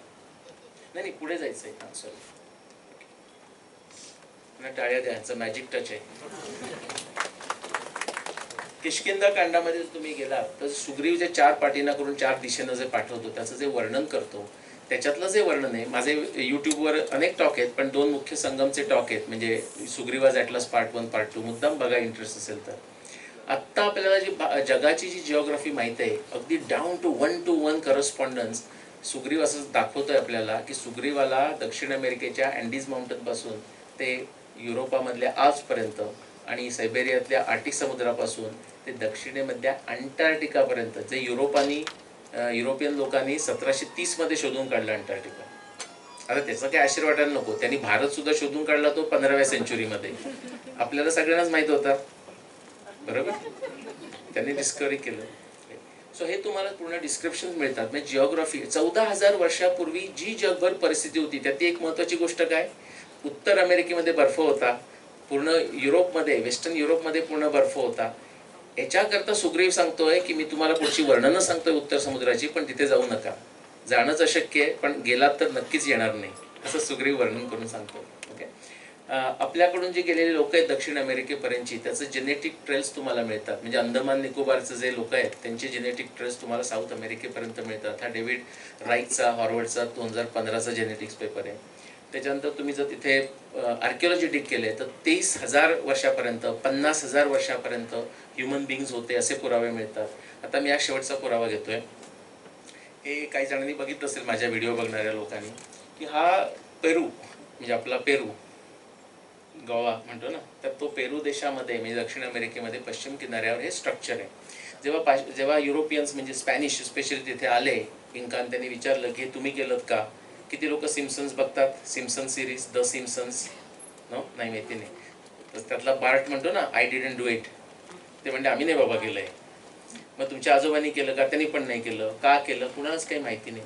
तुम्हाला आश्चर्य वाटेल की त्याचं ते काय स्ट्रक्चर आहे, त्याचं वर्णन काय, हे रामायणामध्ये येतं. आता काही लोकांना विश्वासच बसणार नाही, मग तुम्ही कुठूनही शोधून काढलं. जे सुग्रीव सांगतोय ना, भारतापासून सुरुवात करून रौप्यद्वीप, यवाद्वीप असं सगळं तो सांगतोय शेवटपर्यंत. आणि म्हणतो आता तुम्ही समुद्र पार करून म्हणजे पॅसिफिक ओशन करून गेला की तुम्हाला हे स्ट्रक्चर दिसेल. सुग्रीव सांगतो त्या स्ट्रक्चरचं वर्णन करतोय. मी तुम्हाला संस्कृत घेत नसलं तरी मराठीवाल्यांना सगळ्यांना कळायला पाहिजे असं ते वर्णन आहे. त्रिशिरा कांचनस केतुस तालस्तस्य महात्मना स्थापितः पर्वतस्याग्रे विराजती स वेदिका. त्रिशिरा ट्रायडंट, कांचन गोल्डन, केतू ध्वज असतो ना आपली पोल, ओके, असा केलेला आहे. स्थापित पर्वतस्याग्रे, पर्वताच्या समोर पृष्ठभागावरती स्थापन केलेले आहेत. आणि विराजती स वेदिका, आपण वेदभूमी करून स्वाहा स्वाहा करायला चौकोन करतो तसा खाली चौकोन केलेला आहे. त्याचा पुढचा जो श्लोक आहे, इथे नाही आहे माझ्याकडे, त्याच्यामध्ये रामायण सांगतं की हे कुणी स्ट्रक्चर केलं, केव्हा केलं, कशा करता केलं. पूर्वस्य आदिशी निर्माणम, जसं इंटरनॅशनल डे लाईन आत्ता असते ना पॅसिफिकमध्ये जाणारी, तिथे आपण दिवस बदलतो, तसं सांगतो की इथे गेलात की दिवस संपला, इथे पूर्व हद्द संपली. पूर्वस्य आदिशी निर्माणम कृतम तत् त्रिदशेश्वरे, इंद्र हा पूर्व दिशेचा स्वामी आहे, त्याने ते निर्माण केलं. कृतम तत् म्हणजे केव्हा केलं, तर कृतयुगामध्ये केलं. आणि त्याच्या पुढे म्हणतो की ह्याच्या पुढे गेलात की ओके, हिमवान श्रीमान उदय पर्वत, ह्याच्या पुढे गेलात की बर्फाच्छादित उदय पर्वत असा मिळेल, म्हणजे अँडीज. आता हे कशाचं सिग्नेचर आहे, जसं आपण तिरंगा म्हणतो भारताचं सिग्नेचर आहे, तसं तो सांगतो की हे जे स्ट्रक्चर आहे हे अनंत पर्वत म्हणजे उदय पर्वत जो मागचा अँडीज आहे, अँडीज हा लक्षात ठेवा नावं, त्याचं अनंत पर्वत असं रामायण म्हणतंय. तुम्ही जर भागवत पुराणात गेला तर अनंत पर्वताचा उल्लेख अनंत माउंटन इन पाताळ असा वर्णन केलेलं आहे त्याच्यामध्ये. त्याच्यातली पुढची एक शेवटची गोष्ट सांगतो की मित्रा देसाई म्हणून माझ्यावर को रिसर्चर आहे, कोल्हापूरची, ऑस्ट्रेलियामध्ये असते. आणि तिनं काय दाखवलं माहिती आहे का, तुम्ही जर आत्ता जाऊन बघा नंतर गुगलमध्ये, अँडीजमध्ये तुम्ही गेलात तर तुम्हाला असं टाईप करा की माउंटन अनंता इन अँडीज, असं नंतर काहीतरी कीवर्ड टाईप करून बघा, तुम्हाला 4 किंवा 5 असे वेगवेगळे पीक्स मिळतील. सेरो अनंता, पुंटो अनंता, मोंते अनंता एक्सेट्रा, अनंत नावाचे पीक्स आहेत. आणि तुम्ही नंतर आणखी रिसर्च करा, हे स्पॅनिश लोकांनी नावं दिली का किंवा मागच्या 500 वर्षात नावं दिली का, त्याचं उत्तर नाही असं आहे. तेव्हापासूनची आपल्याकडे ती मेमरी आहे. हे मी तुम्हाला 1, 2, 3, 4 अशा गोष्टी दाखवल्या, अशा आणखी 20 गोष्टी आहेत. ओके. Quick vaccination. तुम्हाला वॅक्सिनेशन म्हटलं की एडवर्ड जेनरचं नाव येत असेल, पण एडवर्ड जेनरचा जन्म होण्यापूर्वी तुम्ही जर मागे गेलात तर ब्रिटिश लोकांनी लाईक रॉबर्ट कोल्ट किंवा त्याच्यानंतर हॉवेल या लोकांनी रिपोर्ट पाठवले आहेत इंडियन इनोक्युलेशनचे, इनव्हेरिओलेशन त्याला म्हणायचे. आत्ता ते जे वॅक्सिनेशन आहे हे सुद्धा भारतामध्ये होतं. याच्यावर आता आम्ही रिसर्च करून आम्ही शोधून काढलेलं आहे, त्याच्यावर फक्त आता लिहायचं बाकी आहे. नुसतंच इनव्हेरिओलेशन नाही पण इव्हन वॅक्सिनेशन. आणि ते त्यांनी का घेतलं म्हणजे त्याचं एक उदाहरण म्हणून सांगतो. त्यांनी ते केल्यानंतर जेव्हा त्यांच्याकडे ते झालं त्यानंतर 1802 मध्ये जी इंडियन इनव्हेरिएशन मेथड होती ती ब्रिटिशांनी इंडियामध्ये बॅन केली. का माहिती आहे? चिचिंग. कारण ती त्यांची मेथड ते वापरू शकतात, फक्त त्यांचीच मेथड वापरायची, असा त्याच्यामागचा उद्देश आहे. रिनोप्लास्टी, प्लास्टिक सर्जनना माहिती आहे? किती जणांना माहिती आहे भारतातून गेली? किती जण माहिती आहे? गुड. सो मी फास्ट जातो. ओके, त्याला Indian method, Indian flap method असंच म्हणायचंय. इवन ते जे इंग्लिशमधलं पुस्तक जेव्हा जर्मनमध्ये ट्रान्सलेट झालं तेव्हा तो वर्ड रिनोप्लास्टिक असा तो वर्ड आलेला आहे त्याच्यानंतर. आणि हे गेल्यानंतर 100 वर्षांनी 1894च्या दरम्यान ब्रिटिश सोसायटी ऑफ सर्जरी अशी स्थापन झाली त्याच्यानंतर. पण इतकं झाल्यानंतर सुद्धा तुम्ही अगदी जरी 12पर्यंत गेलात, म्हणजे 2012 मध्ये सुद्धा तुम्हाला असे रेफरन्स मिळतात, म्हणजे रिसर्च पेपर्स मिळतात की where the Britishers don't want to give credit to Indians. असं इंडियन म्हणतात किंवा असं म्हणतात, पण खरंच असं नाही, आम्ही पण केलं होतं वगैरे तुम्हाला मिळतील. ओके, बऱ्याच गोष्टी आहेत तुम्ही बघू शकता. तुम्ही सुश्रुत संहिता, किती जणांनी सुश्रुत संहिता वाचली आहे? ती जी फ्लॅप मेथड आहे ना, ती आता जी संस्कृती आहे ती जशीच्या तशी कसं करायचं, पहिल्यांदा कुठे कट करायचं, मग काय करायचं, मलम काय लावायचं, काय होतं, हे सगळं दिलेलं आहे. आणि आपल्या ट्रेडिशनमध्ये ते इम्प्रोव्हाइज पण केलेलं आहे. म्हणजे ह्याच्यात दिलं आहे की इकडला गालाचा स्किन काढा आणि पुढे नाकाला लावा. जेव्हा ती प्रत्यक्ष ब्रिटिश लोकांनी पुण्यामध्ये सर्जरी बघितली तेव्हा त्यांनी इम्प्रोव्हायझेशन केलं होतं. इथून त्यांनी कपाळावरचा काढला आणि तो असा खाली फ्लॅप करून ठेवला आणि ती स्किन डेड नाही होऊ दिली, त्याचं कनेक्शन ठेवलं, म्हणजे ब्लड प्रवाह आहे त्यामुळे ती स्किन सुकत नाही. ओके, हे पुढचं improvisation, that is a Indian flap method वगैरे वगैरे. क्विक लास्ट पॉईंट सांगतो, हे थोडंसं स्किप करतो. तर त्या लोकांना इतका डाऊट होता, हे म्हणजे खूप 200-300 वर्षापूर्वीची गोष्ट आहे. तर त्यांनी ब्रिटिश लोकांनी चेक केलं इंडियामध्ये की खरोखरच इंडियात करतात का. तर तिथले जे इंडियन त्यांचे ऑफिसर होते, ब्रिटिश ऑफिसर, त्यांनी कन्फर्म केलं की येस इथे रस्त्यावर आपल्याला म्हणजे बार्बर पण आणि कुंभार पण अशा शस्त्रक्रिया करतोय, असं त्यांनी व्हॅलिडेट केलेलं आहे bye the way. Okay, he instruments आहेत. क्विकली सांगतो, सुश्रुताचा काळ किती आहे माहिती आहे तुम्हाला? विकिपीडिया वाचलं तर सुश्रुताचा काळ सांगतो 600 BCE. किती चूक आहे माहिती आहे? त्याच्यावर 1 शून्य द्यायला पाहिजे आणखी, कमीत कमी. तुम्ही दाखवून दे, हे माझं काम आहे की सुश्रुत संहिता तुम्ही जर त्याचे रेफरन्स घेतलेत, गरुड पुराणाचे रेफरन्स घेतलेत आणि महाभारतामध्ये सुद्धा सुश्रुताचं वर्णन येतं. मी महाभारताचा काळ तुम्हाला सांगितला आहे 5561 BC. या सगळ्याचं तुम्ही ट्रायंग्युलेशन केलं तर तुम्हाला सांगता येतं की सुश्रुत हा नक्की 8000 वर्षापूर्वी होऊन गेला, नक्की केव्हा आपल्याला माहिती नाही. 600 BC म्हणजे 2500 वर्षापूर्वी वर्सेस 8000 वर्षापूर्वी. आपल्याला डेंटिस्ट होते मगाशी 2, तेच म्हटलं ना तुम्हाला, तो 7000 BCचा तुम्हाला एव्हिडन्स मिळतो डेंटिस्ट्रीचा. ओके, जर तुम्हाला मूवी वाचून झोप येत नसेल तर पुस्तकं घ्या. ओके, तर ही ते म्हणजे सुब्बूकडनं घ्या तुम्हाला इंटरेस्ट असेल तर. ही मराठीमधली पुस्तकं. कन्नड म्हणजे आपले रामायणातले वानर, हम्पी बेलारी आहे ना, हे विनोदानं म्हणतो मी by the way. Okay, so ते कन्नडमध्ये एक भाषांतर झालेलं आहे आणि तुम्ही बघू शकता. धन्यवाद. 5:11 झाले. जो काही वेळ असेल, जर वेळ असेल तर आपण प्रश्न घेऊया. धन्यवाद.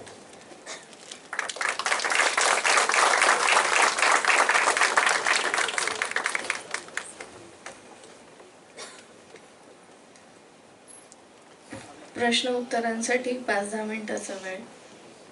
हा सूर्य आणि हा जयद्रथ टाइम झोनवर झालं का? दुसऱ्या सूर्याला झाकलं ते. ओके, जनरली प्रश्न असा विचारतात की तुम्ही थोडा वेगळा विचारताय. टाइम झोन म्हणालात तुम्ही? मला कळलं नाही टाइम झोन म्हणजे काय. जनरली म्हणजे नाही, मी 2 जागा वेगळ्या असं ग्रहण म्हणायचं. जनरली ग्रहण म्हणतात, म्हणजे सूर्यग्रहण होतं का, तसंही नाहीये. हे सिलेक्टिव्ह हिप्नॉटिझम आहे त्याच्यामध्ये, आणि तुम्ही ते मुद्दाम महाभारतात जाऊन वाचू शकता. इनफॅक्ट कृष्णानं योगमाया वापरली म्हणजे काय केलं असं कृष्ण म्हणतो, म्हणजे वर्णन सांगतात व्यासदेव की जयद्रथाला जे प्रोटेक्ट करणारे कौरववीर होते त्यांच्यावर त्याने हिप्नॉटिझम केलं. त्यांना वाटलं काळोख झाला म्हणून ते आता युद्ध थांबलं म्हणून निघून गेले. जयद्रथाला तसं वाटत नव्हतं. जयद्रथ वर बघतोय की अरे सूर्य तर हे का निघून चालले, आणि त्याच्यानंतर आपण ते म्हणतो की कृष्ण म्हणतो की हा सूर्य हा जयद्रथ, असं वर्णन.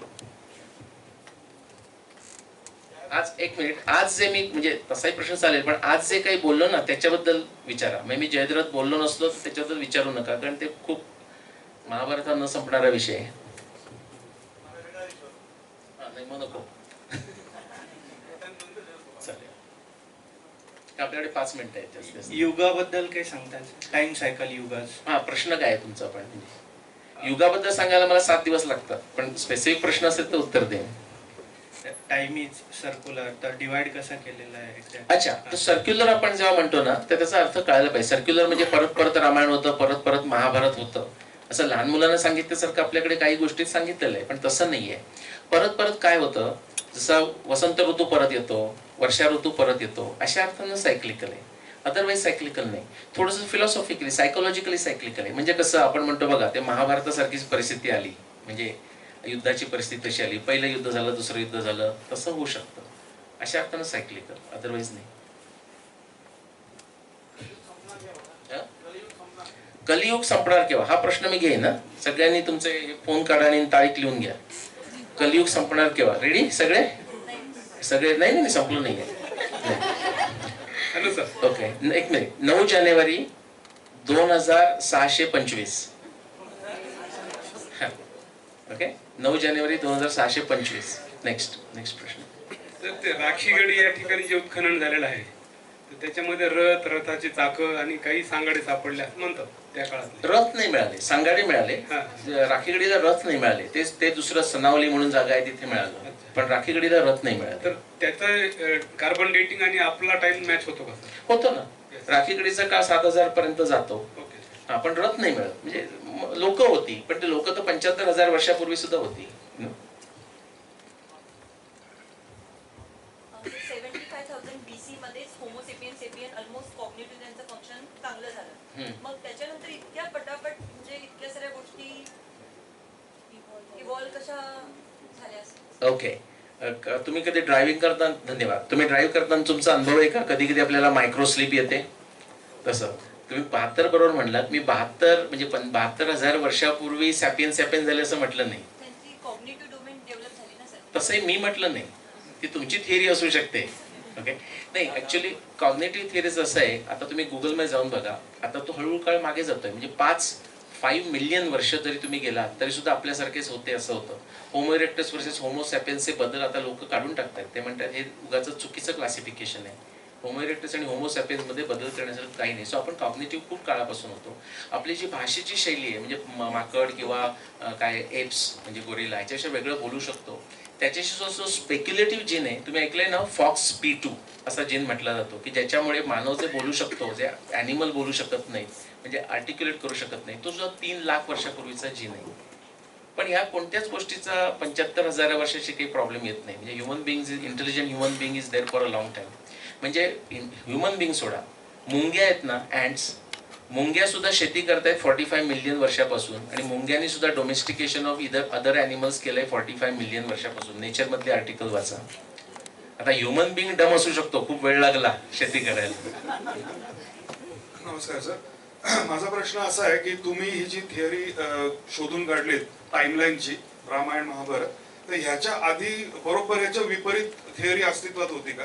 आणि तुम्ही जे संशोधन केलं त्याच्यामुळे आता बाकीच्या अनेक क्षेत्रांमध्ये याचे काय परिणाम होत आहेत? दोन्ही सुंदर प्रश्न आहेत की याच्या आधी कुठची थेरी होती का. तर खरा प्रॉब्लेम काय होता माहितीये का, दोन्ही रामायण काय महाभारत काय, इव्हन ऋग्वेदाच्या बाबतीमध्ये सुद्धा, की लोक काहीतरी बोलायचं, म्हणजे काही खूप चांगलं संशोधनही झालेलं आहे.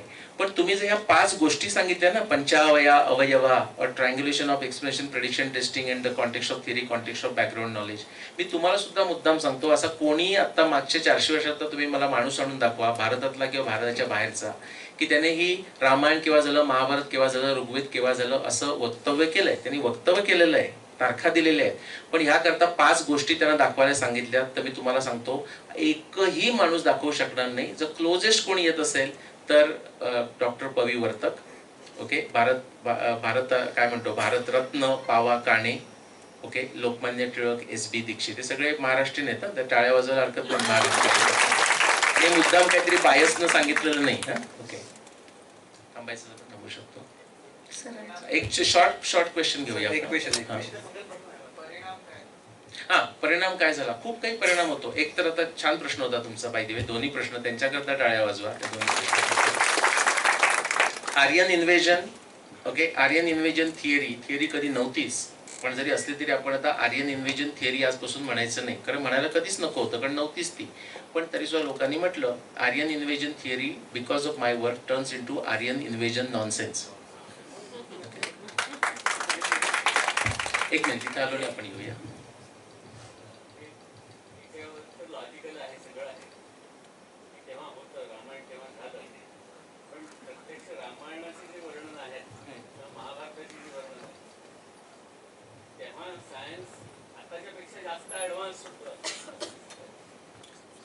सायन्स त्यावेळी जास्त ऍडव्हान्स होतं का? असूही शकेल. मला असं वाटतं काही गोष्टीमध्ये ते ऍडव्हान्स होतं. म्हणजे उदाहरणार्थ फिलॉसॉफिकल जे तुम्ही बघितलं ना, म्हणजे कृष्णाची भगवद्गीता इज व्हेरी फिनॉमिनल.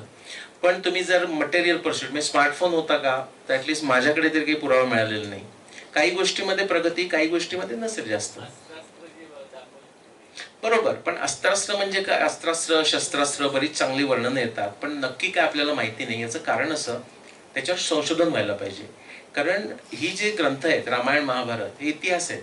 धर्मार्थ काम मोक्षाणाम उपदेशम समन्वितम पूर्ववृत्तम कथायुक्तम. कथायुक्तम सांगितलेलं आहे, नॉवेल सारखं मनोरंजक करून सांगितलेलं आहे. ही काही टेक्नॉलॉजी मॅन्युअल नाही आहेत, त्यामुळे आपल्याला त्यातलं मिळत नाही. त्याच्यावर संशोधन व्हायला पाहिजे, ते अगदी बरोबर आहे. पण आपल्याला नक्की अस्त्र म्हणजे काय माहित नाही, फक्त आपल्याला वर्णनं मिळतात त्याच्यात.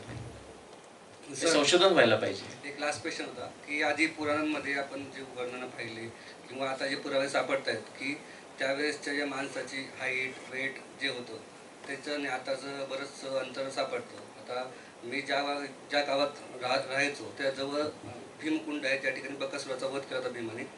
त्या ठिकाणी भीमाच्या पायाचे ठरे ते बऱ्यापैकी मोठे आहेत. तर ते कितपत सत्य की त्या काळामध्ये बरेचसे हाईट होती? म्हणजे तुमच्या गावाचं नाव काय? मी धरणगावला राहतो, जळगाव जिल्ह्यातलं. त्याजवळ एरंडोल एक चक्रनगरी आधीचं होतं तिथं नाव. बरोबर. अशा ज्या गोष्टी असतात ना, ते बरेच वेळ श्रद्धेमध्ये निर्माण होतात. एक उदाहरण म्हणून सांगतो की जो जटायू आहे, तो जटायूला ते रावणानं मारलं, ती जागा नाशिकच्या जवळ ताकेत इथे पण आहे, आणि तुम्ही जर आंध्र प्रदेशमध्ये गेलात तर तिथे पण आहे. आता यातले जटायू काय 2 रामायणं झाली का? तसं नाही. श्रद्धेमध्ये प्रत्येक जण म्हणतो माझ्या गावाजवळ काहीतरी रामायणातलं झालं पाहिजे, तशामध्ये होतं. पण जो बकासुराचं तुम्ही रामायण महाभारत वाचलं, तुमच्या लक्षात येईल ते जळगावातलं झालेलं नाही, ते खूप नॉर्थ मध्ये झालेलं आहे.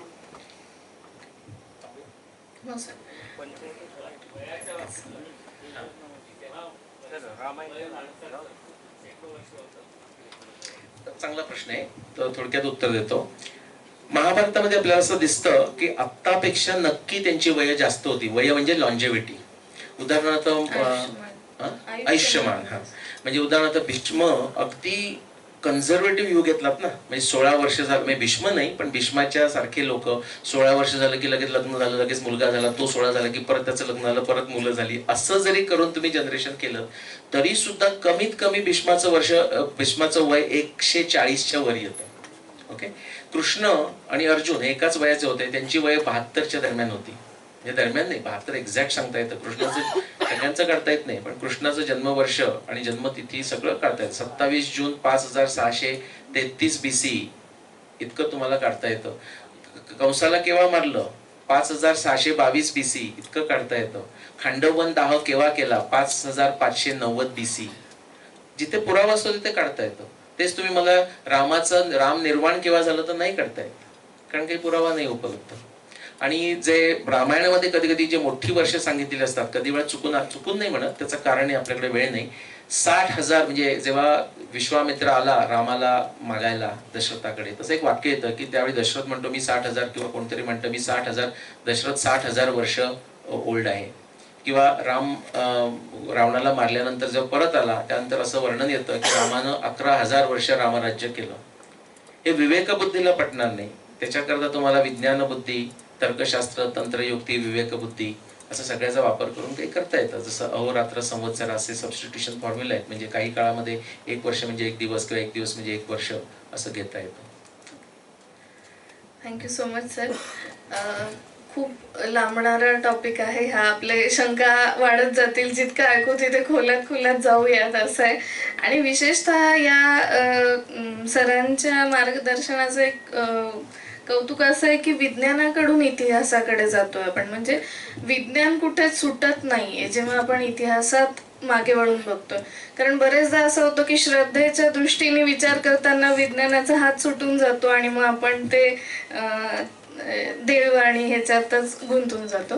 तर अजून एखादा टॉक आमच्यासाठी तुम्ही ठेवावा, वेळ आमच्यासाठी काढावा अशी विनंती. मी दीपाली देशपांडे मॅडमला विनंती करते की त्यांनी आभार प्रदर्शन करावं.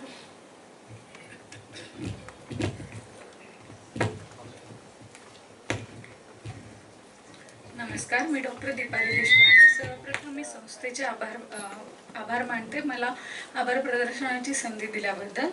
आजच्या कार्यक्रमात निलेशजी ओक सरांशी हिंदू संस्कृतीचा समृद्ध इतिहास या विषयावर संवाद साधता आला ही आमच्यासाठी गौरवाची गोष्ट आहे. सरांनी त्यांच्या युक्तिवाद, कुशाग्र बुद्धी आणि वस्तुनिष्ठ पुराव्यांसह भारतीय संस्कृतीचा इतिहास आपल्या पुढे मांडला. विविध काळ, विविध गोष्टी सगळ्या आपल्याला उलगडल्या. त्या गोष्टींमधून महाभारत कधी घडले, रामायण कधी घडले हे पुराव्यासकट आपल्या पुढे अगदी सोपे करून आपल्याला सांगितलेले आहे. या सगळ्या याच्यातूनच आम्हाला अतिशय जास्त प्रेरणा मिळाली आहे, स्पेशली आमच्या सगळ्या जनरेशनला, की पुन्हा जाऊन रामायण महाभारत वाचावे आणि आम्ही आमच्या पुढच्या जनरेशनला सुद्धा ते वाचून दाखवू. ही प्रेरणा नक्कीच आम्हाला मिळालेली आहे. त्याच्याबद्दल तुमचे खूप खूप आभार सर. आपल्या मार्गदर्शनासाठी, आपल्या वेळेसाठी आमच्या हेडगेवार संस्थेतर्फे तुम्हाला अतिशय म्हणजे तुमचे आभार मानते. त्याचबरोबर येथे उपस्थित असलेल्या सर्व मान्यवरांचे मी मनापासून आभार व्यक्त करते. आजच्या कार्यक्रमात उपस्थित राहून आपण सर्वांनी वेळात वेळ काढून शोभा वाढवली त्याबद्दल आपल्या सर्वांचे आभार. यानंतर कार्यक्रमाची सांगता एकात्मता मंत्राने होईल. हा कार्यक्रम यशस्वीपणे करण्यासाठी पुन्हा एकदा सर्वांचे धन्यवाद. बाकी चहा पाण्याची व्यवस्था बाहेर केलेली आहे, ते सर्वांनी आपण लाभ घ्यावा.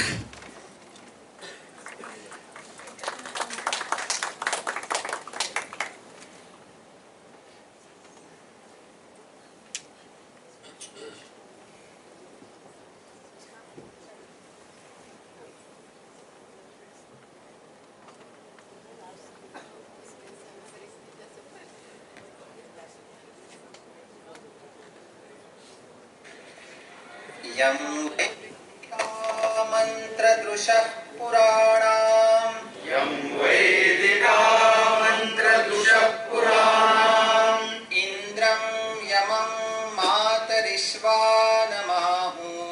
इंद्रं यमं मातरिश्वानमाहु वेदान्तिनो निर्वचनीयमेकम् वेदान्तिनो निर्वचनीयमेकम् यं ब्रह्म शब्देन विनिर्दिशन्ति यं ब्रह्म शब्देन विनिर्दिशन्ति शैवायमीशं शिव इत्यवोचन् शैवायमीशं शिव इत्यवोचन् यं वैष्णवा विष्णुरिति स्तुवन्ति यं वैष्णवा विष्णुरिति स्तुवन्ति बुद्धस्तथार्हन्निति बौद्धजैनः बुद्धस्तथार्हन्निति बौद्धजैनः सच्छ्री अकालेति च सिक्खसन्तः सच्छ्री अकालेति च सिक्खसन्तः शास्त्रेति केचित् प्रकृतिः कुमारः शास्त्रेति केचित् प्रकृतिः कुमारः